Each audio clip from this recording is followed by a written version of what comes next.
मैं डॉक्टर किरण एक्का, सहायक प्राध्यापक अर्थशास्त्र, शासकीय जमुना प्रसाद वर्मा स्नातकोत्तर कला एवं वाणिज्य महाविद्यालय बिलासपुर।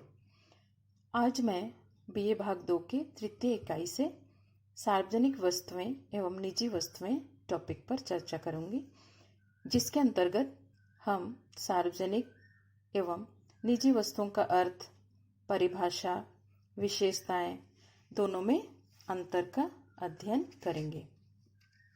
सबसे पहले हम देखते हैं सार्वजनिक वस्तुएं क्या हैं।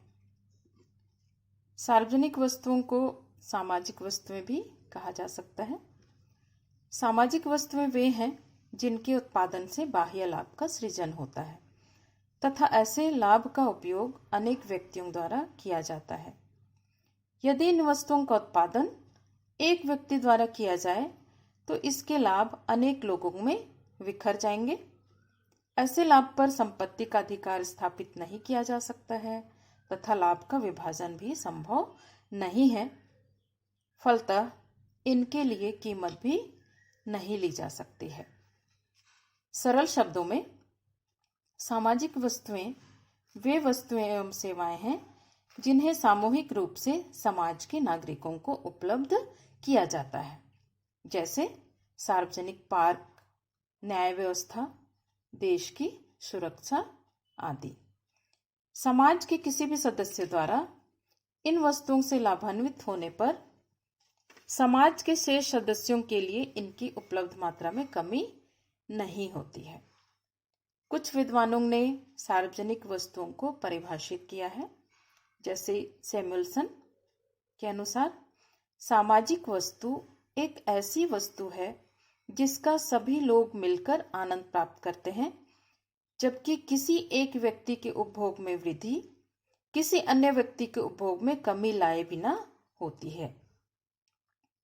इसी तरह मसग्रेव के अनुसार सामाजिक या सार्वजनिक वस्तुएं वे हैं जिनका लाभ अप्रतिद्वंदी ढंग से उपलब्ध होता है। इस प्रकार ए के लाभ में हिस्सा लेने से बी के साथ कोई हस्तक्षेप नहीं होता है।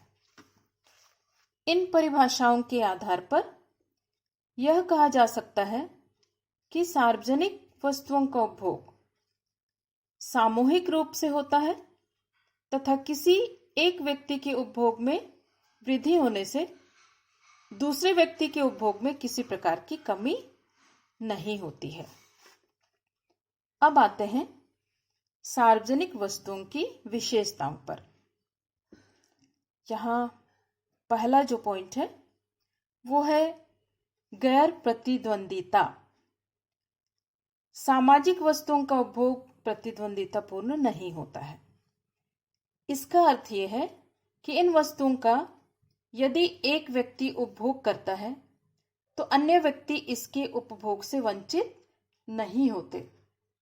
उदाहरण के लिए राष्ट्रीय सुरक्षा, पार्क, दूरदर्शन संकेत तथा ऐसी अन्य वस्तुएं गैर प्रतिद्वंद होती हैं, क्योंकि एक व्यक्ति द्वारा उनका उपभोग अन्य व्यक्तियों द्वारा उसके उपभोग से वंचित नहीं करता है। अर्थात एक व्यक्ति द्वारा किसी गैर प्रतिद्वंदी वस्तु का उपभोग अन्य व्यक्तियों के उपभोग के लिए उसकी उपलब्धि को कम नहीं करता है। निष्कर्ष रूप में सार्वजनिक वस्तुएं गैर प्रतिद्वंदी होती हैं। दूसरा है वर्जन का सिद्धांत लागू नहीं होता है। वर्जन का सिद्धांत को अपवर्जन का सिद्धांत भी कहा जा सकता है। वर्जन के सिद्धांत अनुसार केवल वे ही किसी वस्तु का उपभोग कर सकते हैं जो इसके लिए बाजार कीमत का भुगतान करते हैं, किंतु सार्वजनिक वस्तुओं से किसी को वंचित नहीं रखा जा सकता है।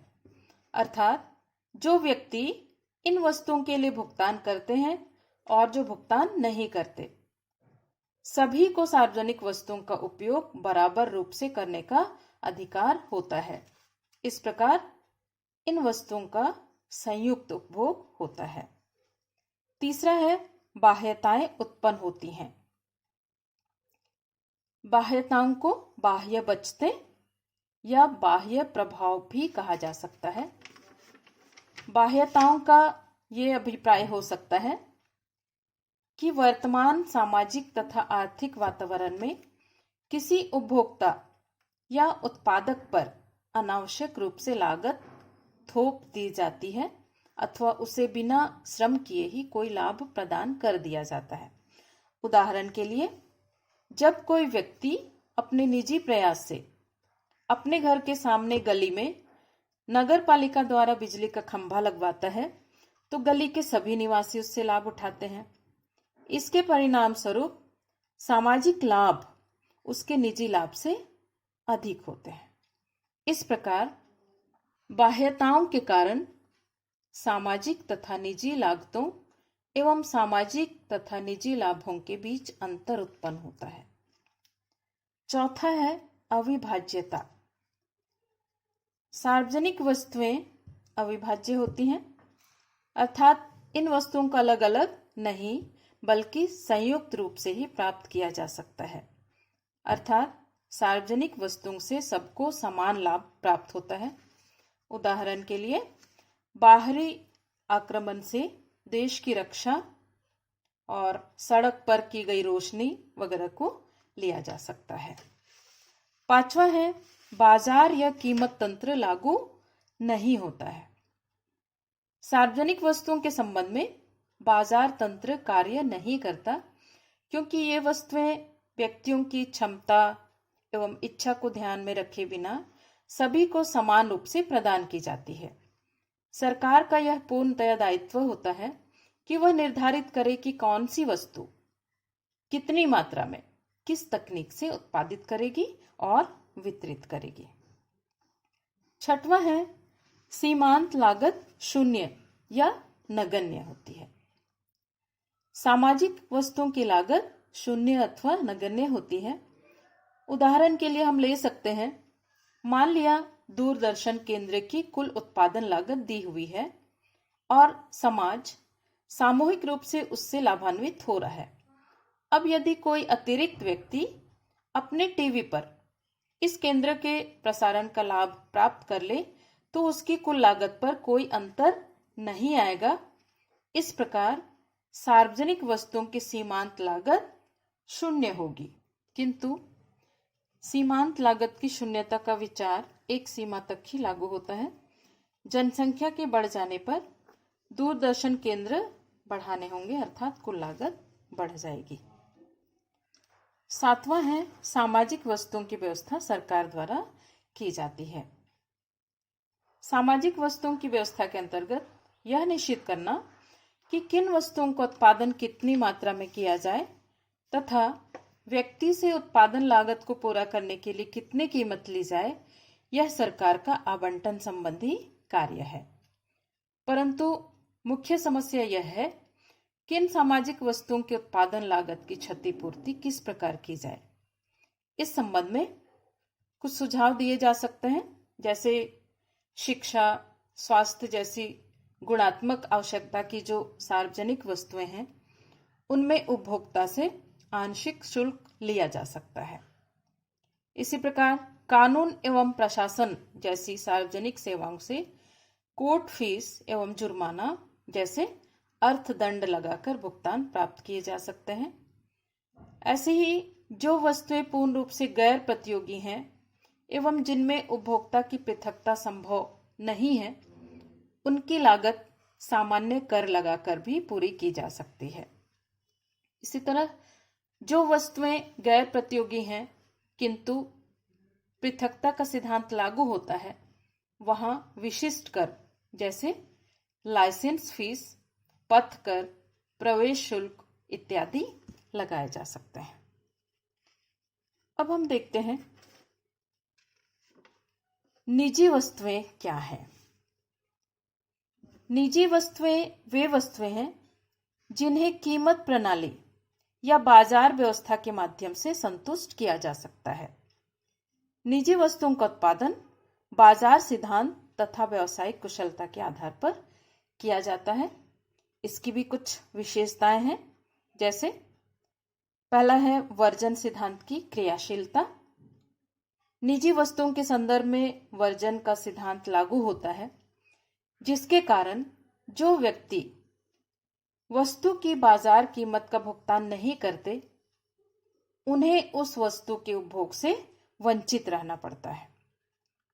दूसरा है, निजी वस्तुएं विभाज्य होती हैं। और तीसरा है, प्रतिद्वंदिता युक्त।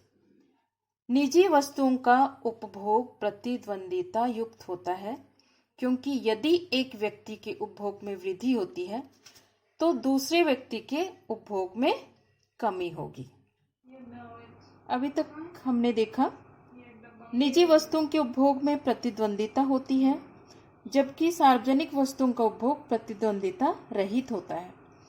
इसको समझने के लिए हम ये मान लेते हैं कि अर्थव्यवस्था में दो उपभोक्ता हैं, ए और बी। WA उपभोक्ता ए का उपभोग है और WB उपभोक्ता बी का उपभोग है। यदि वस्तु की कुल मात्रा W है और यदि हमको वस्तु की कुल मात्रा ज्ञात करनी है तो दोनों उपभोक्ताओं के उपभोग का योग करना होगा, तथा यदि उपभोक्ता ए अपने उपभोग को बढ़ाना चाहता है तो निश्चित ही बी उपभोक्ता के उपभोग में कमी होगी। जबकि सार्वजनिक वस्तुओं के संदर्भ में हम लोग देख सकते हैं, मान लिया हम सार्वजनिक वस्तु सुरक्षा को लेते हैं, जिसकी कुल मात्रा Z के बराबर है।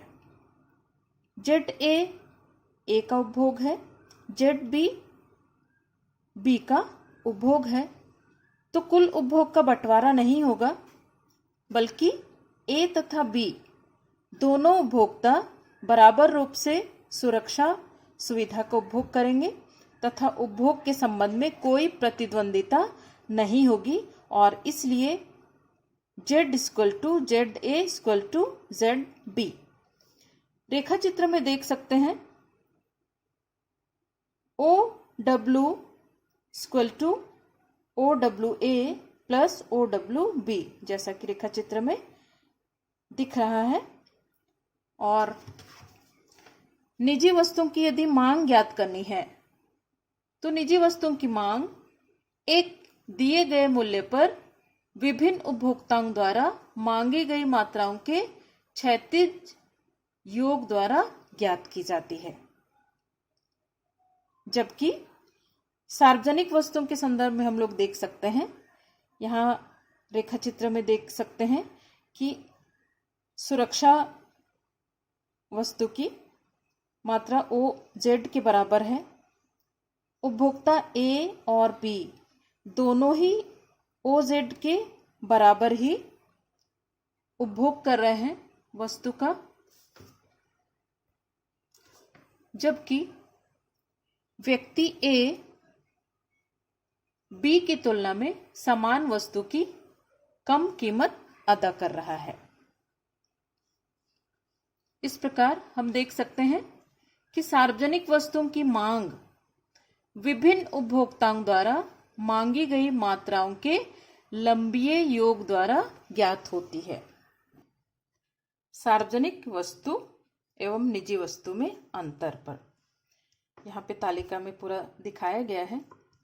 सार्वजनिक वस्तुओं के उपभोग में परस्पर प्रतिद्वंदिता नहीं होती, जबकि निजी वस्तुओं में होती है। यहाँ वर्जन का सिद्धांत लागू नहीं होता, इधर वर्जन का सिद्धांत लागू होता है। सार्वजनिक वस्तुओं में सामाजिक लाभ उनके निजी लाभ से अधिक होते हैं, जबकि निजी वस्तुओं में सामाजिक लाभ इसके निजी लाभ के बराबर होते हैं। सार्वजनिक वस्तुओं का उपभोग सामूहिक रूप से होता है, निजी वस्तुओं का उपभोग व्यक्तिगत स्तर पर होता है। सार्वजनिक वस्तुओं की संतुष्टि बजट पद्धति के द्वारा अनिवार्य भुगतान के माध्यम से की जा सकती है, जबकि निजी वस्तुओं की संतुष्टि बजट पद्धति के द्वारा अनिवार्य भुगतान के माध्यम से नहीं की जा सकती है। छठवां, इन वस्तुओं की मात्रा विभिन्न उपभोक्ताओं द्वारा मांगी गई मात्राओं के लंबीय योग के द्वारा ज्ञात की जाती है, जबकि निजी वस्तुओं की मांग एक दी गई कीमत पर विभिन्न उपभोक्ताओं द्वारा मांगी गई मात्राओं के क्षैतिज योग के द्वारा ज्ञात की जाती है। सातवां, इन वस्तुओं के उपभोग से सबको समान लाभ प्राप्त होता है, जबकि निजी वस्तुओं से सबको समान लाभ प्राप्त नहीं होता है।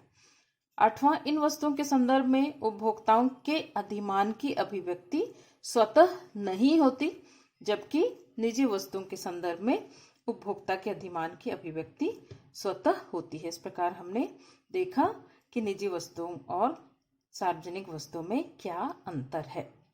अब मैं थोड़ा सा उत्कृष्ट वस्तु या मेरिट वस्तुओं के बारे में बताना चाहती हूँ।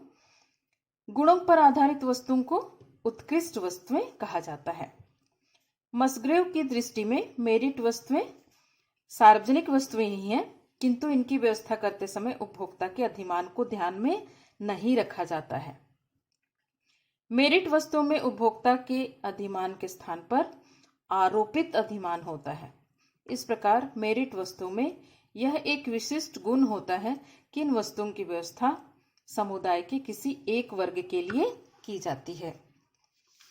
उदाहरण के लिए स्कूल में भोजन व्यवस्था, शिक्षा तथा स्वास्थ्य के लिए दी जाने वाली आर्थिक सहायता को लिया जा सकता है। इस प्रकार हमने आज देखा कि सार्वजनिक वस्तु, निजी वस्तु, मेरिट वस्तुएं क्या होती हैं। सरल शब्दों में कहना चाहेंगे तो सार्वजनिक वस्तु की व्यवस्था सरकार द्वारा की जाती है, जिसका उपभोग हम सामूहिक रूप से करते हैं। ये वस्तुएं अविभाज्य एवं गैर प्रतिद्वंदी होती हैं, जिसमें वर्जन का सिद्धांत लागू नहीं होता है।